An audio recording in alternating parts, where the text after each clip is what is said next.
everybody, and welcome to In the Ring with Termite and Mr. S. Welcome. And we are going to have an exciting day today. We're starting a new podcast, and Mr. S and I are going to bring stories to you. We're going to bring celebrities to you, and we're just going to bring all kinds of excitement, right, Mr. S? That's it. Celebrities, no-namers that still got some good stories that you're going to want to hear as well. That's right. And the stories are going to be about overcoming, stepping up in life. Maybe people that have lost everything and come back and made, lots of money. Maybe people that's overcome big obstacles. We're going to keep it exciting because we're in a day and time in life where we need encouragement. We do. And that's what our goal is to bring encouragement. And we're going to do it by telling stories. That's it. In the ring of life. So in the ring with us, and we want to hear about you getting knocked down in the ring of life and getting back up, more importantly. So we're going to have a lot of success stories, but we want to hear the failures behind those success stories. I don't think those are talked about enough. So we want to hear what people overcame to get where they are today. That's right. And we're going to be starting our show off with after this introduction to who we are, we're going to be bringing some good people. We'll tell you who they are later because, man, we want you to tell all your friends. We want you to tell everybody to watch In the Ring of Life with Termite and Mr. S. That's it. Well, speaking of stories, I think a lot of folks know you, but a lot of folks don't know you. And so why don't you tell us, first of all, how you got this crazy name? It is a crazy name. And my family, we're in the pest control business. They used to have a company called Champion Exterminating. I like the champion part. And it was called Champion Exterminating. It's BJ's Pest Control now, but my dad started it some 60-something years ago. And when I was born, a friend of ours that worked for my dad started calling me Termite. And, of course, my brother was a couple of years older than me. He could say Termite. And the man's daughter, Shirley, she could say Termite. And that's how the name got started. And now I'm 60, fixing to be 67, and everybody still calls me Termite. And everybody knows you as a boxer. You're a boxing legend here in Houston.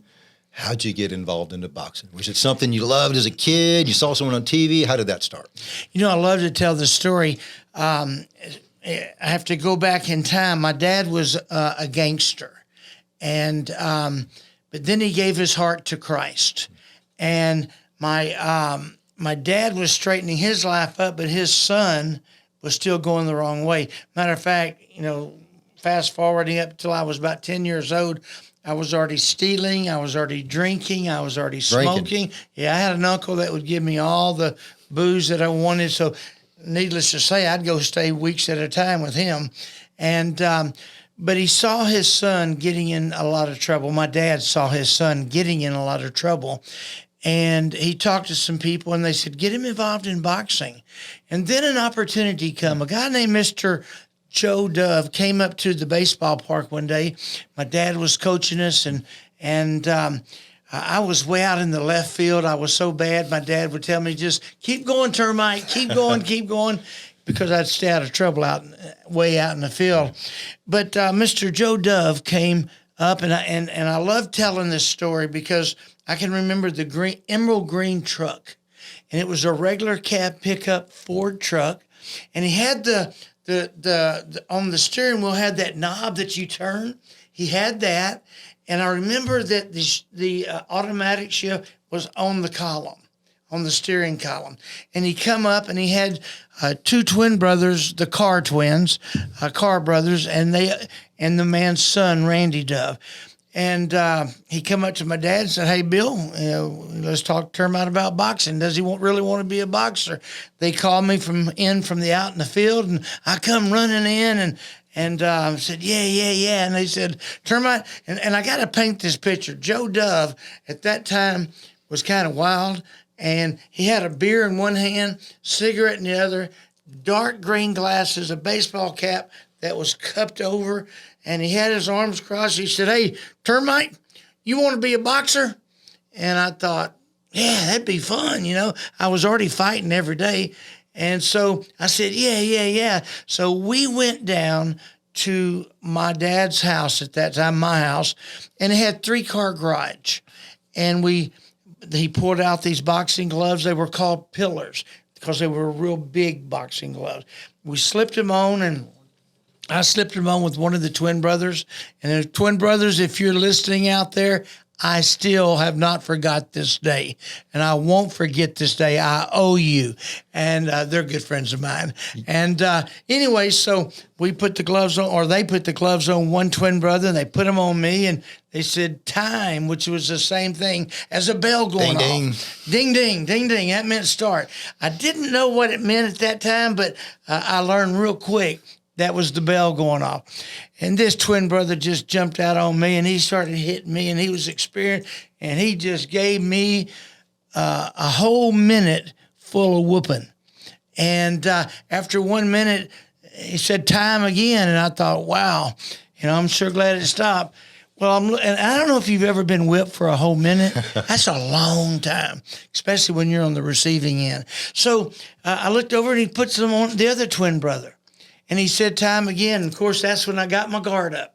You do. Keep your guard up. So I learned to keep my guard up the first day I was in boxing. This guy come out, and he just started whipping me like he owned me, and he beat me up. And Mr. Dove said time again, and he puts him on his son. And his son was the taller of the group. Number 3. There was 2 twin brothers, and then the other friend. And so the man's son, Joe Dove's son. And so Randy was the taller one, and Randy come out, and he's boxing and jabbing me, and my head's going back and forth. And he just whipped me. So I just got 3 minutes of good old-fashioned butt whipping. And so he said time, and he's sitting there, and he had that beer in his hand and those green glasses and cigarette. And he goes, yeah, Bill, I think he's going to make it. And I thought to myself, what does this man think I'm going to make? A punching bag? And so that day, we took off, and we went downtown Houston to Red Shield Boxing Gym. I weighed in for a fight the next night, a tournament. And I weighed in at a whopping 65 pounds. Wow. And so the next night I fought again, and I got whipped again. A week later, Mr. S, I won my first fight. And I got to tell you, victory is sweet. Very sweet. Very sweet. Especially after getting knocked down so much. Especially after getting knocked down. You're exactly right. And that's what this show is about, is victory. Because we want to help our people become overcomers. So that day, I won my first fight. Well, I come back, and the next week I fought the guy that beat me the first time, and he whipped me again. And then my dad got me a new trainer. His name was Kenny Weldon. And I went on to win 65 fights straight. It just speaks volumes for having a good coach, having a good teacher. And pushing through. And being a good listener, and being a good student. Because a teacher is only as good as his students. Being coachable. You're exactly right. So I went on, and then I fought in the state tournament, won it at 16, went to nationals, won the nationals, and I will talk a little bit more later about my history, but that's how I got started in the ring. That's a pretty powerful start, and that's exactly what this show is about. Getting knocked down, getting back up, pushing through. We all hear the success stories, but we want to hear more about, hey, how did you get to be a success? That's right. It's from pushing through. Now, there's a lot more to your story. This is our first episode, so we can't spin it all, but I still want to know a little bit more. A lot of these people still don't know who you are. That's how you got started in boxing. But tell a little about, why are you now known for boxing? You got to the Olympics. Yeah. There's several other things. So share some of that. Let's not dump it all, but tell the people a little bit more. Well, what I did is I made one of the Olympic teams is what that was. I did not go to the Olympics, but I did there's 5 Olympic teams, and I made one of them. And the team that I was on, and I like to brag about this, I had Sugar Ray Leonard, had Howard Davis. Both of them won the gold medal. And matter of fact, they were my roommates. We went to Romania, Italy, Germany, Yugoslavia. Oh, wow. We went all around the world. And so that was at 16. And I was the first at 16 to win national competition. Now, it's been done many times since then, but I was the first at that time. At 17, I turned pro. And I'll kind of fast forward. I had a great pro career, fought for the world championship October the 2nd of 1980 when Muhammad Ali fought his last fight, when he fought Larry Holmes, the last hurrah. I lost a 15 round, I think. 15 rounds. Yeah, 15 rounds. That's a long time. It is. Real long time. And I got to tell you, it was 114 degrees that day. Under the lights at night, it was 106. And we fought 15 rounds outside under the lights. But it's on one of the greatest boxing shows in history. Matter of fact, till this day. It's a double card, right? Double main event. I fought Saul Mambi, a 15-rounder. It went the distance. Muhammad Ali fought Larry Holmes. That was, to my knowledge, Ali's last fight. And it was a huge card. And we'll go later about who our undercard was. Sure. But that fight went around the world. And if I'm correct, just under 2.5 billion people saw that fight. That's a lot of people. So it's pretty cool. So that was a little bit of my in the ring time. And I had a lot of exposure. And I finished my career off with 69 wins, 5 losses, 2 draws, and I believe it was 42 knockouts. And so I had a pretty good career. And later we'll tell them about going overseas and doing some of that. Yeah. So maybe we do a little teaser. So you did go overseas. Yes, sir.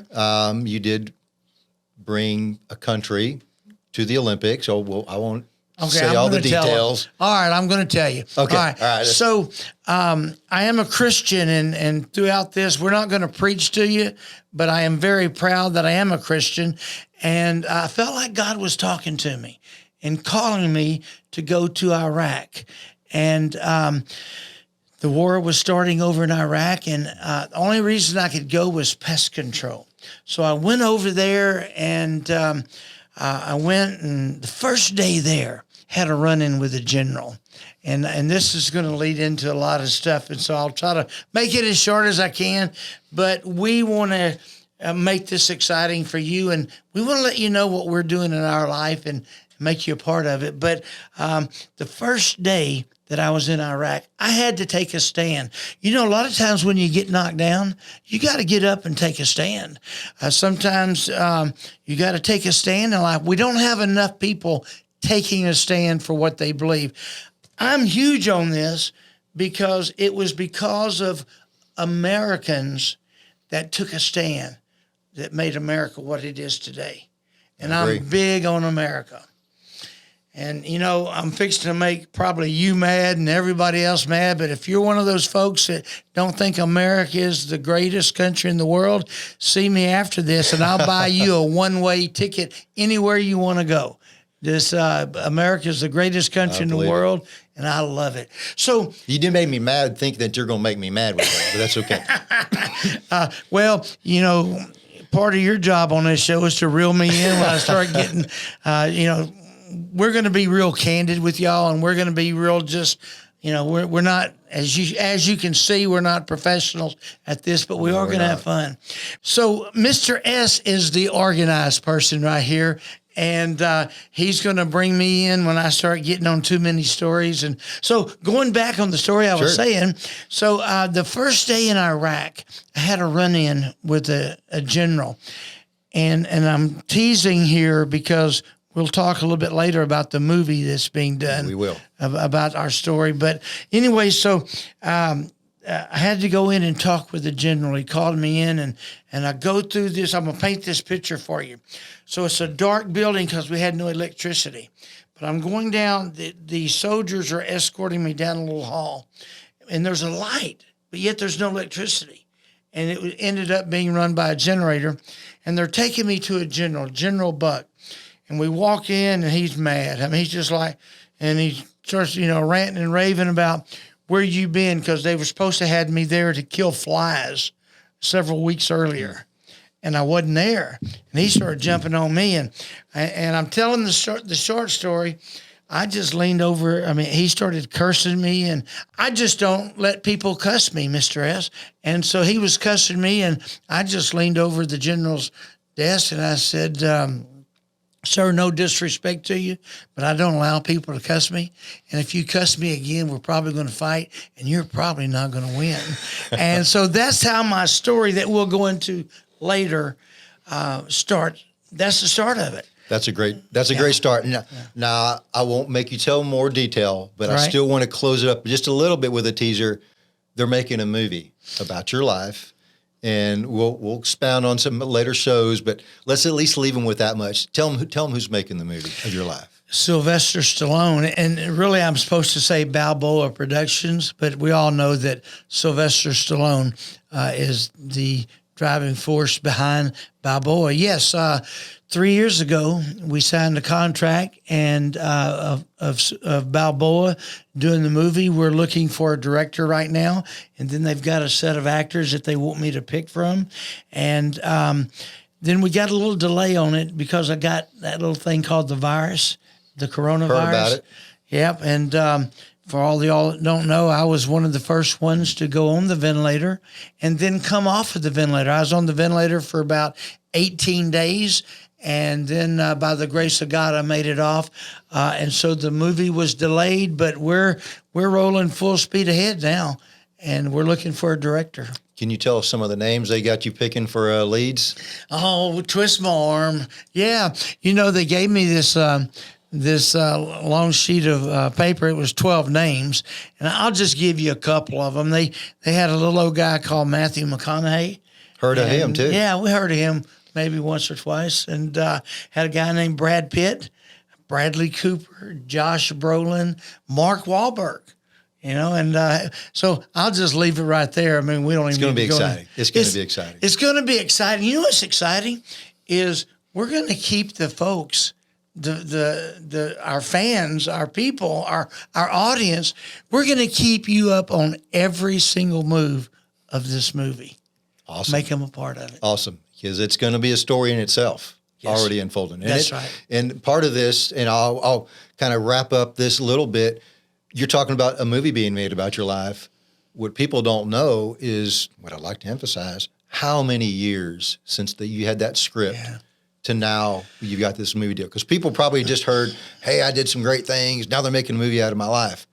How many years was it that you had this idea for a script? I believe it's about 19 years now. 19 years, longer than some of our listeners have been alive. Yeah. It's just a dream. So It's just a dream. That's getting up every single day. That's right. In a sense, you're getting knocked down. You didn't get anywhere. That's But right. you're still trying. You had this vision to share in your story. That's right. 19 years. Well, let me just kind of talk a little bit about that. They came to me in Iraq making me offers, but I had to take a stand because they were just not right for me. And so to get the right thing, I've been knocked down a lot. And, our whole story, our whole theme of this talk show is when you get knocked down, you got to get up. Well, in 19 years, I've been knocked down a whole bunch on this movie, but I hung in there. I was strong on my beliefs. I stood strong on my beliefs, and I fought back. And now it's actually happening. Now, Mr. S, I just got to do this. Now, we've been talking about me, okay? And you're my partner, you're my friend, all that kind of stuff. But I want the people to know about you. He's the smart one of the bunch, of us, by the way. So, Mr. S, would you tell us about you? Sure, a little bit about me. No one's making a movie about my life. It's not that exciting, but hopefully I'm the character on the show that other people can relate to that's not being made a movie out of our life. But that doesn't say that I'm not doing things that I'm trying to make a difference in the world. Sure. I'm happy to be friends with you. I get excited, seeing you have these exciting moments. But about me is really kind of what inspired, the show for both of us is, I'm more into the business side of things. Mm-hmm. I really have a passion for making an impact, making a difference, and encouraging people. And myself, my own story was I was raised blue collar. My dad's a mechanic. I was blessed with, intelligence and smarts in school, but that never really equated to what I wanted to do. I felt like I couldn't be a success like I wanted. And I would see people that were successful, and I always felt that they had something I just didn't. They had something. They were either born into the family. They just had something I didn't have, and therefore I could never really be what I dreamed of being. So I just got to kind of be content. I just never could be content. And it was just like a churning. I didn't know what to do until I heard some stories. I began reading books, listen to different things about people's lives. And I came across some stories about some successful people, that I've heard. Think of any big name. And I heard the negative side of their story. Mm-hmm. In that thing that I listened to and some ones that I read, it was about how they had, almost nothing. They were down to nothing. They were completely broke, and their partner left them, or everything just completely fell apart. And then the things that we know about them, someone successful, now they're where they are today. And just hearing that inspired me. So about me on this side is I want to bring that to people. And I think now it's needed today more than ever, especially with young people. Mm-hmm. You got social media. You get scroll through your social media and you just see people that are doing great things. You're traveling here. They're going there. Their life looks perfect. And, we all know it's not real, but I think psychologically it really affects people, especially younger people. They grew up with this. You and I didn't grow up with that. Yeah. Now we kind of contrast it.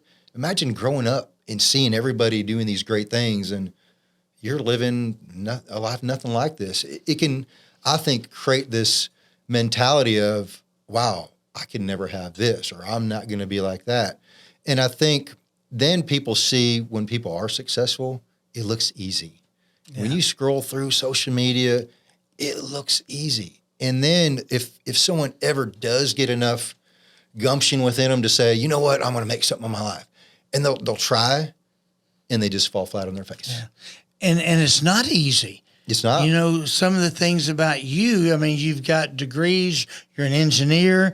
That wasn't easy. Matter of fact, you were the first, if I'm not mistaken, you were the first in your family to get a degree. Is that correct? Yes, that's true. And that's just something that I credit the school system, because they just assumed you're supposed to go to school. Yeah. Nowadays, I would say that's not the best advice. But at the time when I went to school, yes, I just preferred I would go to school, but I was the first to go to college in my family. Well, but as far you're as one of my heroes. Well, I figure you're one of mine. So as far as getting, the story of just pushing through and inspiring younger people, I really do think that more people need to hear about just get that push. Because if you see a younger person that tries and then they fail, there's this mentality of, if it's meant to be, it's meant to be, or it wasn't meant to be. I tried. And I've talked to people, and they've got these stories of, they're going to tell me all the times they've tried and how it didn't work. And so now I'm just going to kind of do my thing. Because I tried. Mm-hmm. I tried once, or I tried. I want to keep trying. Yeah. Keep getting back up. This mentality of, if it's meant to be, or they'll put God in the mix. If it's meant to be, God will make it happen. Yeah. And I believe God made everybody with a purpose. That's right. And not everybody's meant to be made a movie out of their life, but we're all meant for something. That's right. And until you find out what that is, just keep on going and know that it's not going to be easy. Everybody's got value. Everybody. And everybody should, you got to know that. You got to take that to heart. Everybody out there has value. Don't think that you don't. And a purpose, and you're created for something. You got to figure out what that is. But it doesn't mean it's going to be magical. It doesn't mean if you were created for this purpose, that if you just try a little bit, that things are just going to magically work out like a scroll on a social media or a movie. No, you got to push through and make that happen. Mr. S, I got to ask you a question. Sure. All right. And we're kind of getting close to wrapping it up. But when you were going to school, because I never did. I never went to college. And I always wanted to, and which I want to tell you, if I don't care what age you are, you can go back to school. Of course. You can do it. But in your school life, and you're going to college, did you ever get knocked down? Oh, geez. There were times, so as an engineer, it was getting tough for me. High school was easy for me. All school was easy for me. I didn't have to study. It was just easy. In college, You were one of them kind of guys. I was one of them kind of guys. Yeah. Don't hate me for it. It wasn't me. God gave it to me. But at the same time, that was a hindrance because your story of how you became a boxer was just you there. It was tough for you. My story, it was easy for me. So whenever I did get to college, it don't matter how smart you are, you got to study. Yeah. I never learned how to study Oh, and wow. push through. So when I got to college, I was getting bad grades all of a sudden. It's like, whoa, what's happening? I'm not used to this. It's just supposed to be easy. So it did get really tough for me, and I almost quit. I changed my major to something easy. Ultimately, I didn't. I ended up becoming and sticking to my plan. But a lot of those thoughts, like maybe I just can't do this. Same things I just said. Maybe it wasn't meant to be. Maybe I'm meant to be something else. Ultimately, I did push through that and made it happen. What a story. He's Mr. S is one of my heroes. He's my good friend. And by the way, I surround myself with people that I look up to every day. And I recommend the same thing for you out there. Any closing remarks? No, this is going to be an exciting show. This is our first one. We're just doing the introduction. So from now on, we're going to have guests that tell their stories and hopefully inspire. Mm-hmm. So looking forward to joining us should we tell the next guest? Let's just make it a surprise. We'll make it a surprise, but you got to come back because we got some good. Let me just say this. We've got some radio people, TV people, former football players, former basketball players, singers, globetrotters, business people. Every single one of them are overcomers. And I know we got one coming up. She's going to be a name you never heard of. It's a sweet little story. Old lady. But she's done some things that are going to inspire you. If she heard you call her an old lady. Old lady. Can we edit that out? No, don't do it. No, I want to have something to burn him on because I'm going to take it to her. All right. And she'll whip you. She will whip you too. She's a fireball. It's been a great show. And I want to leave the audience with something. We have a saying at our boxing gym, at Fighter Nation Boxing Gym. We talk about keeping your guard up. Well, you got to keep your guard up in life. And so when you're in your ring of life, keep your guard up. Keep your guard up.